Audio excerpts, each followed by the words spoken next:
અત્યારે અમદાવાદ શહેરમાં ટ્રાફિક મેનેજમેન્ટને લગતી જે કાર્યવાહી થઈ રહી છે એને હું 5 વિભાગમાં વર્ગીકૃત કરીશ. એક તો એન્જિનિયરિંગને લગતી કામગીરી, બીજું છે એન્ફોર્સમેન્ટને લગતી કામગીરી, ત્રીજું છે એન્કરેજમેન્ટને લગતી કામગીરી, ચોથું છે એજ્યુકેશનને લગતી કામગીરી, એટલે આપણે લોકોને કઈ રીતે એજ્યુકેટ કરીએ છીએ, અને પાંચમી છે ઇવેલ્યુએશનને લગતી કામગીરી.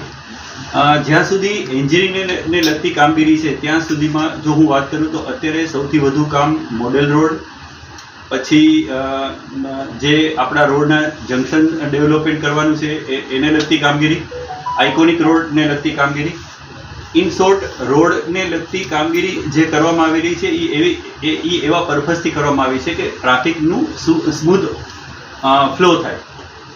આ એન્જિનિયરિંગને લગતી કામગીરી છે. બીજી જે કામગીરી જે મારા પોતાના હસ્તક આવે છે એ એન્ફોર્સમેન્ટને લગતી કામગીરી છે. આ એન્ફોર્સમેન્ટને લગતી જે કામગીરી અત્યારે થઈ રહી છે એ હું તમને ટૂંકમાં જો વર્ગીકૃત કરું તો અમે એને 2-3 ભાગમાં કહી શકાય. એક તો નામદાર હાઈકોર્ટે જે PIL રૂટમાં જે કામગીરી કરવાની કીધી છે, તો આ PIL રૂટ દરેક ઝોનમાં PIL રૂટ છે. તો આ PIL રૂટ એટલે આમ એવું બીજું નહીં કે કોર્ટે કીધું છે એટલે રૂટ, પણ જે મુખ્ય જે દરેક ઝોનના જે મુખ્ય રસ્તાઓ છે આ મુખ્ય રસ્તાઓ પર ટ્રાફિકને દૂર કરવાની કામગીરી. તો આ કામગીરીની કંઈ એવું નથી કે છેલ્લા 1 અઠવાડિયાથી થઈ છે. આ કામગીરી છેલ્લા 2 વર્ષથી ચાલુ છે.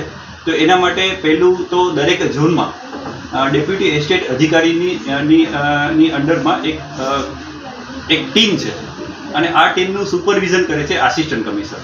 પ્લસ અમે એમને એક એન્ફોર્સમેન્ટ સ્કોડ આપી છે. આ એન્ફોર્સમેન્ટ સ્કોડમાં એન્ફોર્સમેન્ટના અધિકારીઓ, પછી એન્ફોર્સમેન્ટ વેહિકલ, અને ત્રીજું દબાણ ગાડી કે, અને આની સાથે અમારા મજૂરો પણ છે કે જે આ એન્ફોર્સમેન્ટને લગતી અને લગતી બધી તમામ કામગીરીઓ કરે છે.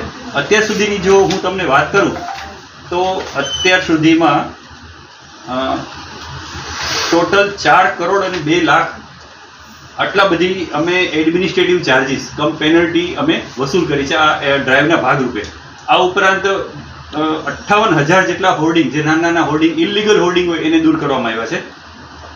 14,000 જેટલા લારી ગલ્લા આ 1/4 એટલે કે 1 એપ્રિલથી માંડી અને 15 ડિસેમ્બર સુધીમાં આ બધી એન્ફોર્સમેન્ટ લગત કામગીરી કરી છે.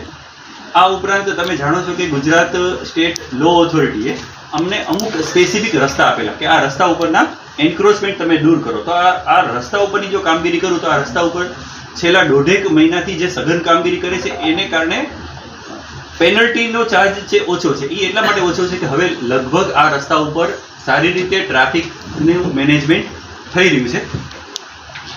આ જે કામગીરી થઈ એ એન્ફોર્સમેન્ટ લગતી કામગીરી છે. આ ઉપરાંત સૌથી વધુ અગત્યની કામગીરી નામદાર હાઈકોર્ટે અમને એવું કીધું હતું કે જે કોમર્શિયલ અને ઓફિશિયલ જે પ્રિમાઇસીસ છે, પછી મોલ છે, પછી ધાર્મિક જે જગ્યાઓ છે, કે આ બધી જગ્યાઓમાં એજ્યુકેશનલ ઇન્સ્ટિટ્યુશન છે તો એમને પોતાની પાર્કિંગ સ્પેસ છે.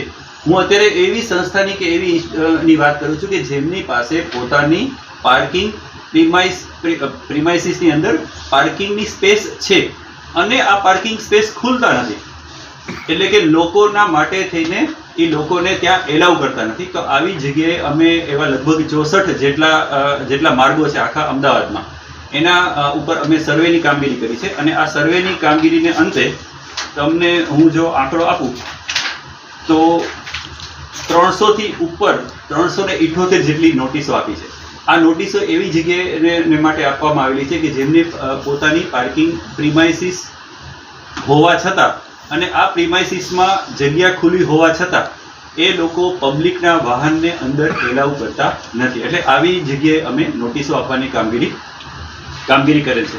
આ ઉપરાંત અમે ટેકનોલોજીનો પણ યુઝ કરીએ છીએ. જેમ કે આજના સમયે અમે જે કંઈ દંડકીય કાર્યવાહી કરીએ છીએ એ અમે કોઈ દંડ માટેનું ચલણ નથી આપતા, પણ આ સિસ્ટમ અમે ઓનલાઈન ચલણ આપીએ છીએ અને પૈસા પણ અમે ઓનલાઈન જ લઈએ છીએ. આ કામગીરીથી એન્ફોર્સમેન્ટ લગતી કામગીરી. હવે એન્કરેજમેન્ટને લગતી કામગીરીની જો વાત કરું તો સૌથી વધુ આપણે એવું કહી શકીએ કે અમદાવાદ સિટીનો વિકાસ થયો છે તો વેહિકલની સંખ્યા પણ વધી છે. તો સૌથી મોટી અગત્યની કામગીરી કઈ કહેવાય તો કે રસ્તાને ખુલ્લા કરવાની કામગીરી. મને કહેતા ખૂબ જ આનંદ થાય છે કે 1 માર્ચથી 1 એપ્રિલથી અત્યાર સુધીમાં અમે અંદાજે 91 કિલોમીટરના રસ્તાને કાં તો ખુલ્લા કર્યા અથવા તો એને વાઇડનિંગ કર્યા. આ જે કામગીરી કરી છે એ અમે ટાઉન પ્લાનિંગ એક્ટના અમલીકરણની ને લગતી કામગીરી કરી છે. બીજું જો હું તમને કહું તો હમણાં તમે જોયું હશે કે ભદ્રનો જે વિસ્તાર છે એને આપણે ફેરિયા મુક્ત કર્યો. આ પણ ટ્રાફિકની સમસ્યાના ભાગરૂપે અમે આને કર્યા છે. અલબત્ત આમાં અમને કોર્ટનો સહકાર પણ મળ્યો છે અને સેવા સંસ્થાના બધાના સહકારથી અમે આ કામગીરી કરી શક્યા છીએ.